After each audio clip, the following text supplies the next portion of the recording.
There must be about a million ways to brace your guitar top. I laid out a very basic or very traditional pattern here, which I think suits this particular guitar top really well. If you don't have a drawing, let me just run you through the measurements of the braces real quick. This is my upper braces or transverse braces.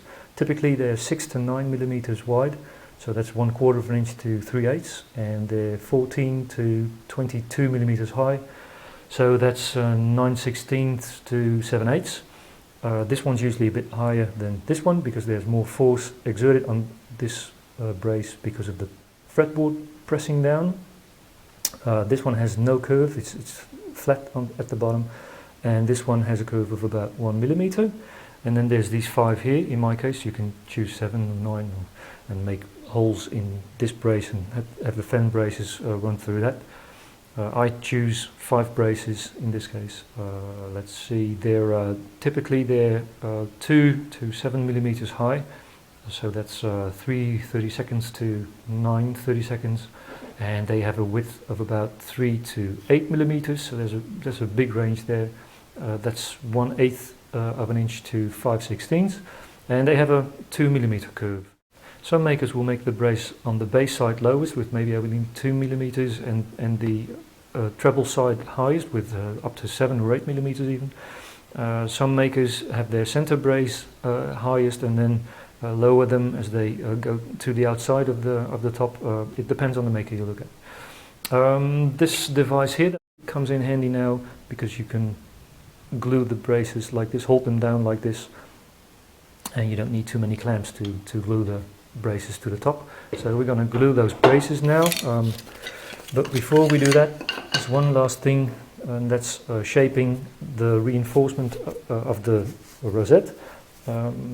I usually make it so it's shaped like the wing of an airplane. So it's highest here, not exactly in the center, but maybe 1/4 back to the sound hole. So shape that first and then start gluing.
When you finish shaping your braces, the top should look something like this. I've scalloped the ends of the braces, 5 centimeters or 2 inches on this one, 7.5 or 3 inches on this one, and the last inch of the fend braces, or 2.5 centimeters. So now you can judge the stiffness of the top by flexing it in every direction across the grain and along the grain, and maybe tap it a bit like this. And if you feel that it's still not responsive enough, then you can take a little bit of height of these braces, not too much, because a too low a brace will be detrimental to both the sound and the construction of the guitar. So if this is your first guitar, then maybe stick to the drawing. You will also notice that I don't use the patch here. The patch is used for reinforcing the top, so that no cracks will appear on the bass side and treble side of the fretboard. But I will now quote a great master, José Ramirez III, as Prestige, who, after explaining about the formidable forces of the wood due to capillarity, dilation and contraction, depending of course on the humidity of the air, he explains that there is no existing reinforcement, even if made of iron, that can resist these contractions. The small bar in question serves no other purpose than to demonstrate the ignorance of those who use it.